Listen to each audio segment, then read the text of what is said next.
অস্থায়ীভাবে আমেরিকাকে মালিক মনে করেন, যারা অস্থায়ীভাবে অন্য পার্শ্ববর্তী রাষ্ট্রকে মালিক মনে করেন, শুনে রাখবেন, পার্শ্ববর্তী রাষ্ট্র যতই বড় মালিক মনে করেন না কেন, যখন তার সুযোগ হয়, যখন সে সুযোগ পায়, তখন পানির বাঁধ ভেঙে দিতেও দ্বিধা করে না, পেঁয়াজের দাম বাড়াতেও দ্বিধা করে না।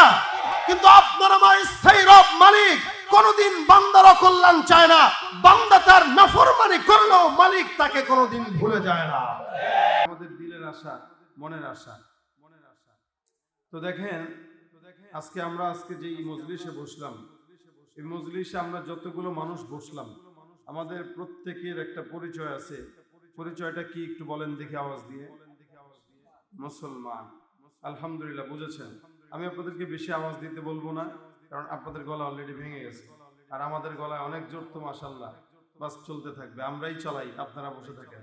খালি বুঝলে একটু হা না বললেন। আমাদের পরিচয়টা মুসলমান। এটা কি স্থায়ী না অস্থায়ী? স্থায়ী না অস্থায়ী? স্থায়ী। আমাদের আসল ঘর যেটা, ওইটা এই যে বিল্ডিং নাকি অন্যটা? কবর। ওইটা কি স্থায়ী না অস্থায়ী? স্থায়ী। আর এগুলো এই দুনিয়াতে আমরা যারা দল করি, রাজনীতি করি, কেউ আওয়ামী লীগ সরকারি দল করছেন, কেউ বিরোধী দল করছেন, কেউ মাঝের দল করছেন, কেউ চরমোনাই করছেন, যে যেই দল করেন না কেন, এই দলের পরিচয়টা কি স্থায়ী না অস্থায়ী? অস্থায়ী। তো দলটাও আমাদের অস্থায়ী, বাড়িটাও আমাদের অস্থায়ী, আমাদের নেতা যেগুলো আছে এগুলো আমাদের অস্থায়ী, সবই অস্থায়ী। স্থায়ী কি বলে আমাদের দল? যদি বলেন, আমাদের স্থায়ী দলের নাম হচ্ছে ইসলাম। কি সন্দেহ আছে? স্থায়ী দলের নাম আমাদের স্থায়ী দলের আমির যিনি, তিনি কে বলে না? মুহাম্মদুর রাসূলুল্লাহ। আমাদের দলের লিডার মুহাম্মদুর রাসূলুল্লাহ সাল্লাল্লাহু আলাইহি ওয়াসাল্লাম। এই বর্তমানে আপনারাও লিডারকে মানেন, লিডারদেরকে ফলো করেন। আপনার লিডার ততক্ষণ আপনাকে ভালোবাসবে যতক্ষণ আপনি তাকে ব্যবহার করতে পারবেন। আপনি যা তার ব্যবহার যোগ্য যতক্ষণ থাকবেন ততক্ষণ সে আপনাকে সাপোর্ট দিবে। ব্যবহার করা শেষ, টিস্যু পেপারের মতো ফেলে দিতে দ্বিধা করবে না। কিন্তু আমাদের লিডার মুহাম্মদুর রাসূলুল্লাহ সাল্লাল্লাহু আলাইহি সাল্লাম দুনিয়াতেও আমাদের কাজে দিয়েছে, এখনো আমাদের কাজে লাগতেছে, কিয়ামতের ময়দানেও আমাদের কাজে লাগবে, ঠিক কিনা? স্থায়ী নেতার পাওয়ারই এটা। স্থায়ী দলের পাওয়ার আলাদা, স্থায়ী নেতার পাওয়ার আলাদা, স্থায়ী মালিকেরও পাওয়ার আলাদা। যারা অস্থায়ীভাবে আমেরিকাকে মালিক মনে করেন, যারা অস্থায়ীভাবে অন্য পার্শ্ববর্তী রাষ্ট্রকে মালিক মনে করেন, শুনে রাখবেন, পার্শ্ববর্তী রাষ্ট্র যতই বড় মালিক মনে করেন না কেন, যখন তার সুযোগ হয়, যখন সে সুযোগ পায়, তখন পানির বাঁধ ভেঙে দিতেও দ্বিধা করে না, পেঁয়াজের দাম বাড়াতেও দ্বিধা করে না। কিন্তু আপনার আমার স্থায়ী রব মালিক কোনদিন বান্দার অকল্যাণ চায় না। বান্দা তার নাফরমানি করলেও মালিক তাকে কোনদিন ভুলে যায় না।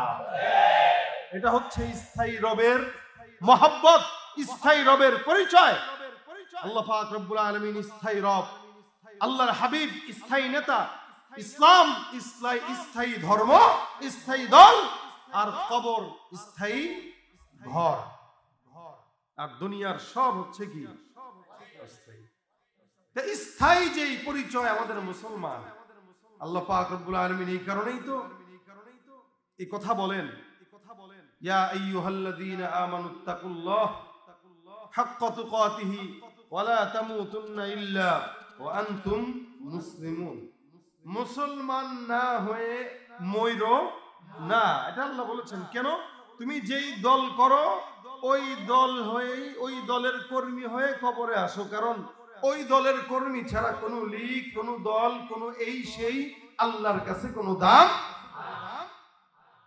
সব মানুষ আমরা এখানে যারা আছি মুসলমান, আমাদের নেতার নাম মুহাম্মদুর রাসূলুল্লাহ সাল্লাল্লাহু আলাইহি ওয়াসাল্লাম। সবচেয়ে বড় পরিচয় এই মুহাম্মদুর রাসূলুল্লাহকে আল্লাহ পাক আমাদের নেতাকে, যদিও সামনে নির্বাচন আসতেছে 1-1.5 মাস 2 মাস পরেই, আপনারা তখন দেখবেন কত পরিমাণে যে লিডারদের নামের স্লোগান দেওয়া হবে, মোটামুটি এলাকায় আর বসবাস করার যোগ্যতা থাকবে না, চতুর্দিকে খালি চিল্লানি চিল্লানি, মাইক আর মাইক, এবং স্লোগান দিবে কি, অমুকের চরিত্র ফুলের মতো পবিত্র।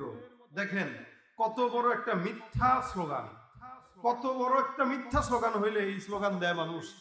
চরিত্র কোনো মানুষের সার্টিফিকেট কোনো মানুষ দিতে পারে না, মানুষের চরিত্রের সার্টিফিকেট কোনোদিন মানুষ দিতে পারে না। যত বড় বুজুর্গ হোক, যত বড় অলি হোক, গুনাহ প্রত্যেকটা মানুষের আছে, চরিত্রের ভিতরে ফাটল প্রত্যেকটা মানুষের আছে।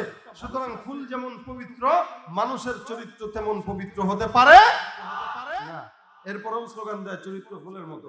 এখন আমাদের এই দেশে কত নেতা আছে যারা ভালো, যারা তাহাজ্জুদ পড়ে, এরকমও আছে। আবার অনেকে আছে যারা রাত্রেবেলা তাহাজ্জুদের নামে উঠে তারপরে জনগণের টাকা চুরি করে। এটা কমাস কম সব জায়গায় আছে, খারাপ ভালো মন্দ মিলিয়ে আছে।